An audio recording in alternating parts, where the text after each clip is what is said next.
Saya akan menceritakan apa sih sebenarnya yang terjadi antara Nahdlatul Ulama dan Rabithah Alawiyah.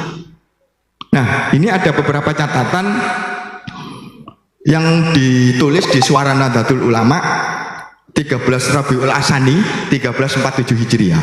Ini ada pertemuan antara Ar-Rabithah Alawiyah dengan Nahdlatul Ulama, di mana Rabithah Alawiyah ini datang ke Bubutan.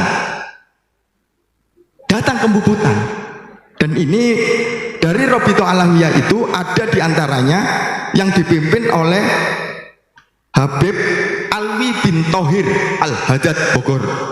Nah, kemudian beliau ditemani Syekh Abdurrahman bin Umar Jawas. Terus ini dari Betawi. Yang dari Betawi ini pasti hafal. Abdurrahman bin Umar Jawas. Nah, ini ada di situ.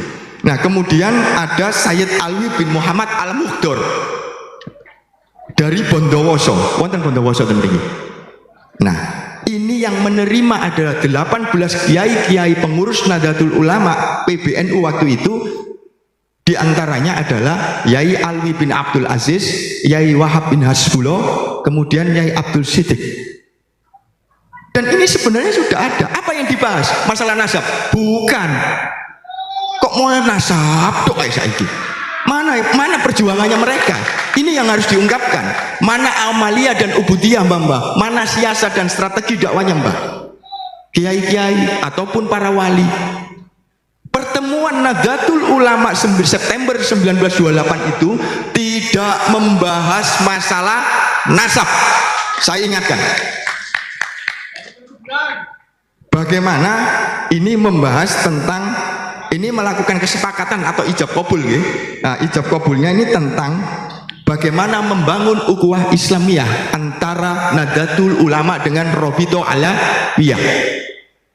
Kemudian jadi ini mengusahakan bagaimana menghilangkan kekeliruan-kekeliruan antara para ulama, baik ulama Arab maupun ulama pribumi. Inilah yang terjadi hari ini. Seharusnya Nahdlatul Ulama itu bisa menjadi penengah dan penyejuk hati kita hari ini, tidak malah memperuncing. Nah, di samping itu juga bagaimana pertemuan itu membahas tentang pendidikan Islam. Bagaimana komposisinya, saya berjuang di garis yang mana untuk Rabithah Alawiyah dan NU berjuang di garis yang mana. Jelas Nahdlatul Ulama berjuang pada sisi kultural seperti hadroh, solawat-solawat yang dilakukan niki tinggalannya mbah wali lirin kia ulama-ulama wali suci. Jadi kalau Nahdlatul Ulama itu bersanatkan wali songo, kalau tanglet wali songo sing pundi ada wali sana, wali semua tidak ada. Sayyid Maulana Malik Ibrahim itu wafat, kemudian Sunan Ampel datang. Sunan Ampel tidak apa, Sunan Muria tidak, masanya tidak sama dengan Sunan Ampel. Yang jelas saya akan bercerita tentang Kanjeng Sunan Giri Raden Paku Syekh Muhammad Ainul Yakin Prabu Sat Mata. Beliau inilah yang kemudian strategi beliau ini yang dilakukan oleh Nahdlatul Ulama untuk menyebarkan virus Nahdlatul Ulama, menyebarkan organisasi yang bernama Nahdlatul Ulama. Sunan Giri itu membagi wilayah kekhalifahan dengan beliau sebagai Sri Pakunatanya. Di wilayah utara ada Raden Mahdum Ibrahim. Di wilayah timur laut yang bertempat di Madura ada Khalifah Husain. Insya Allah tiang Bangkalan Semerap. Nggih, Semerap nggih. Pangeran Jimat. Nah, kemudian ada Sayyid Jumat Al-Kubro Al-Vergani, makamnya di Boto Putih. Kemudian ada Sayyid Raden Mahmud Ahmad Siddiq, putra dari Raden Ahmad Rahmatullah. Kemudian di wilayah selatan ada Pangeran Haryo Pinate, anak dari Raja Karangasem, Ki Anglura II. Kemudian di wilayah barat daya ada Syekh Bantiong, anak dari Syekh Kuro Karawang. Kemudian di wilayah barat ada yang namanya Raden Muhammad Qasim, yang kemudian hari ini disebut Sunan Derajat. Kemudian ada Khalifah di barat daya, barat laut, yang bernama Raden Syarif Hidayatullah. Inilah struktur dakwah inilah yang kemudian dijadikan oleh Nahdlatul Ulama menyebarkan organisasi perkumpulan ulama pribumi. Pribumi terus. Akan saya sebut pribumi terus. Karena beliau ini dimasukkan oleh pemerintah waktu itu di klaster ketiga, bukan budak. Bukan sebenarnya. Ini hanya membedakan klaster ini pada pembedaan klaster di mata hukum waktu itu. Hanya itu. Nah, kemudian Nahdlatul Ulama ini tidak ujuk-ujuknya berdiri, dan kemudian muassis Nahdlatul Ulama itu tidak hanya Yai Hasyim Asy'ari, Yai Wahab Hasbullah, dan Yai Bisri Samsuri. Di Gresik ada seorang bernama Kiai Zubair yang kemudian menjadi mustasarnya Nahdlatul Ulama. Ada Kiai Abdullah Fakih Kebungson, ada Kiai Kolil Pekelingan, ada Kiai Abdul Rahim Giri, ada Yai Hasan Dipo, ada Yai Alwi bin Abdul Aziz, Yai Basuni Penile, ada Yai Dahlan Abdul Qahar Kediri yang kemudian mendirikan PCNU Nganjuk, ada Yai Zainuddin Mojokerto, ada Yai Nahrawi Thohir Malang. Banyak sebenarnya. Kita jangan menutup mata bahwa mereka inilah muassis yang hari ini Nahdlatul Ulama bisa besar hari ini. Apakah hanya dengan 3 orang ini Nahdlatul Ulama bisa besar? Tidak. Nahdlatul Ulama dibiayai oleh siapa? Sodagar, tujar dari keluarga Ampel, dari keluarga Giri dan keluarga Wanjang Rawu atau Sepanjang, bukan dari Pekalongan. Ngapain juga kakek saya Kiai NU itu sampai ke Pekalongan? Ini PBNU pertama, dan yang membiayai PBNU pertama terbentuknya Nahdlatul Ulama itu jelas, di mana di statuta Nahdlatul Ulama itu tidak dikatakan perkumpulan ulama Nahdlatul Ulama, bukan, tapi dikatakan untuk siasanya kepada pemerintah Kominte waktu itu adalah anggota dari Nahdlatul Ulama ini adalah guru agama dan non guru agama. Bisa dicek di statuta Nahdlatul Ulama 1930. Monggo. Itu jelas. Di bawahnya ada. Memang beda antara awal dengan akhir. Karena ini sudah ada pergerakan 1928 dan sebagainya itu. Sampai ada Badan Wakifiyah yang didirikan oleh Kiai Burhan, diketuai oleh Kiai Burhan. Dan di situ juga ada Yayasan Rakyat juga, Kebon Dalam. Dan memang mulai dari Nahdlatul Tujar Semarang untuk memerangi misioneris 3G. Kira-kira jenengan niki lek mboten wonten Nahdlatul Ulama saged dados Kristen mboten? Karena pada waktu itu gencar-gencarnya kristenisasi. Mosok Kristen tok, sanes Wahabi tok, mboten. Partai Komunis, Sarekat Buruh, Partai Nasionalis, Partai Sosialis, Sarekat Islam, yang dimana di situ sudah sudah kemasukan Islam merah. Siapa yang memasukkan di Islam merah? Samaun, Tiang Sidoarjo, Sekar Maji Marijan Kartosuwiro, Tiang Tulangan. Loh, ini masih dekat semua dengan wilayah teritorial Surabaya. Jadi memang sangat geopolitik di Surabaya itu memang panas waktu itu. Sampai kiai-kiai itu memutuskan untuk mendirikan Nahdlatul Ulama. Pun nggih, Nahdlatul Ulama wonten embrione, Nahdlatul Ulama wonten proses penamaane, Nahdlatul Ulama wonten proses pembuatan gambar atau logo organisasi. Nggih. Berarti kan ini bukan organisasi Isaro atau organisasi goib. Kenapa kiai-kiai itu tahu? Kalau rapat atau muktamar Nahdlatul Ulama maupun musyawarah perkumpulan ulama, di situ wonten namanya Gerbas, Semerap Gerbas, Gerakan Motor Besar Surabaya, yang dikomandoi oleh Yai Abdullah Ubed.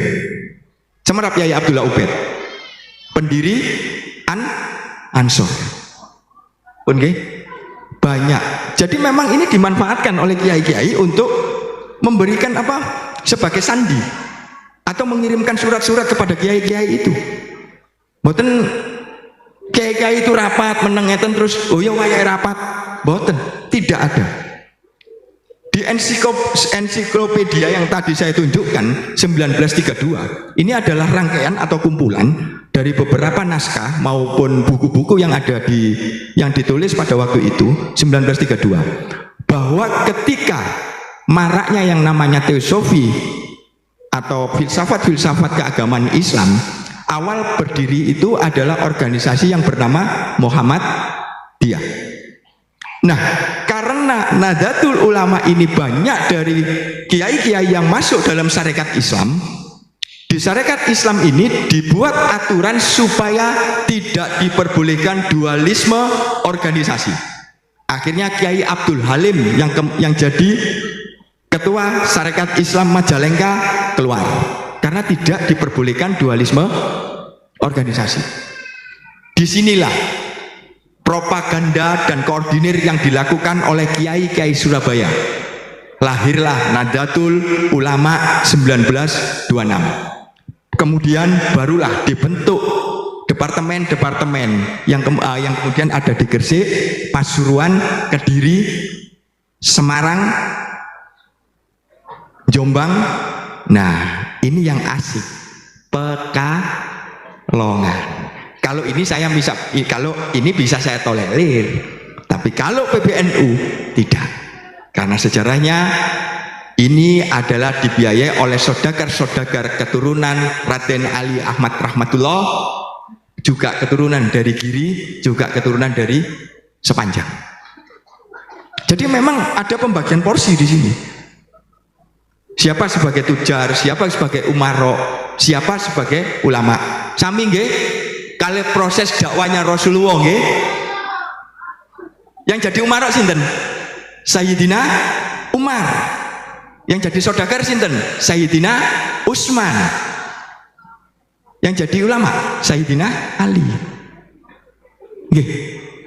Hari ini Nahdlatul Ulama kehilangan sosok seorang Kiai Hasan Dipo yang berani bertaruh secara harta, baik itu secara nyawa, pemikiran dan sebagainya. Hari ini kita kehilangan beliau. Kita juga kehilangan seorang Yai Abdul Wahab sebagai propaganda. Beliau inilah yang selalu berkeliling. Kita kehilangan sosok pemikir seperti Yai Mas Alwi bin Abdul Aziz. Kita kehilangan sosok yang jujur seperti Yai Hasyim Asy'ari. Leres nggih. Ini kritik buat mereka. Silakan. Kita kehilangan itu. Nah, ketika Nahdlatul Ulama hari ini karena beliau ini hari ini yang ada di pusat tidak mengetahui dengan detail sejarah Nahdlatul Ulama, bahwa dalam pendirian embrio sampai Nahdlatul Ulama itu ada siasah atau strategi politik keagamaan, bukan politik kekuasaan. Sami kali dakwani Mbah, itu politik keagamaan, bagaimana menyebarkan Islam, sama dengan Nahdlatul Ulama. Allahumma sholli ala Muhammad. Kalau terusaken ya. Nah, jadi sebenarnya tidak ada, hanya oknum-oknum yang memainkan untuk persinggungan antara Nahdlatul Ulama dengan Ar-Rabithah Alawiyah hari ini. Padahal beliau-beliau itu sudah memberikan gambaran dan fakta sejarah bahwa Islam itu selalu memperkuat yang namanya ukhuwah Islamiyah, jelas, yang kemudian ditelurkan dalam Pancasila, sila ketiga Persatuan Indonesia. Mboten, let yang Madura sanes sanjange ngeten, Indonesia kompak niku. Jadi memang tidak ada permasalahan itu. Tapi kenapa hari ini kok seperti itu?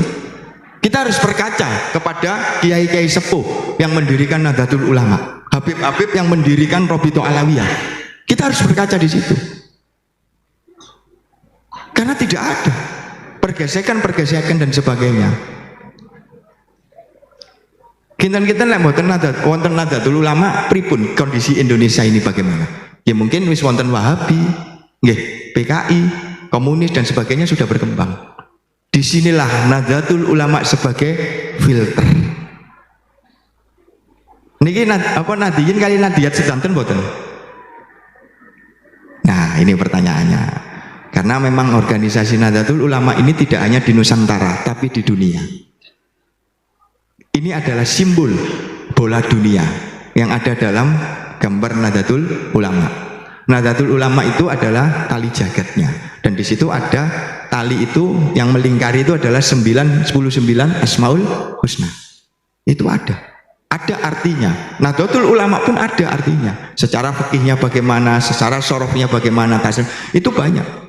Hari ini kita hanya tahu bahwasanya wes pokoknya aku ini Nahdlatul Ulama, wes pokoknya ini aku ini santrine Yai Hasyim, lek kula santrine Yai Hasan Gipo mawon wis. Nggih, biarpun Yai Hasan Gipo tidak disebut Yai min khairil ulama, meskipun Yai Hasan Gipo yang kemarin katanya tidak bisa ngaji, biarkan. Tapi saya tanya, apa yang bilang beliau bukan beliau bukan ulama atau kiai ataupun beliau tidak bisa ngaji? Apakah perjuangan kalian sudah bisa seperti Kiai Hasan Gipo? Sak pucuke kuku lho mboten wonten jenengan. Mau apa maneh kula? Nggih, tidak ada itu. Banyak sejarah-sejarah Nahdlatul Ulama itu versi perspektif banyak sebenarnya. Tapi ayo monggo digali sejarah Nahdlatul Ulama ini dari berbagai perspektif. Engko ndang digawe proyek. Nggih. Nah, ini yang salah hari ini. Nah, jadi memang Nahdlatul Ulama, saya tegaskan ya, Nahdlatul Ulama itu bukan organisasi isaro atau bil ghaib. Nahdlatul Ulama itu adalah organisasi yang berproses. Nahdlatul Ulama punya arsip-arsip dokumen yang lengkap.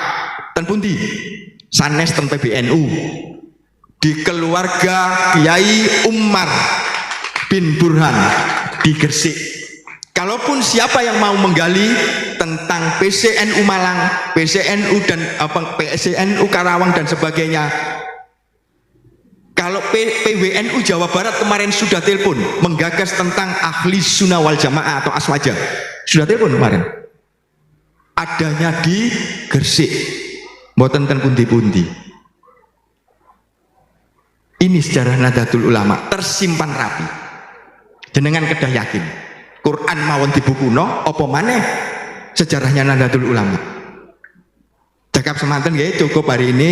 Nanti kalau memang monggo tendukur kali kula, saya ceritakan lebih detail. Mohon maaf apabila ada kata-kata yang salah dan menyakiti perasaan, entah itu DPP atau saya minta maaf. Ini tidak ada bermaksud untuk, tapi ini untuk kedepannya anak cucu kita. Saya akhiri, wallahumma fiq, wassalamualaikum warahmatullahi wabarakatuh.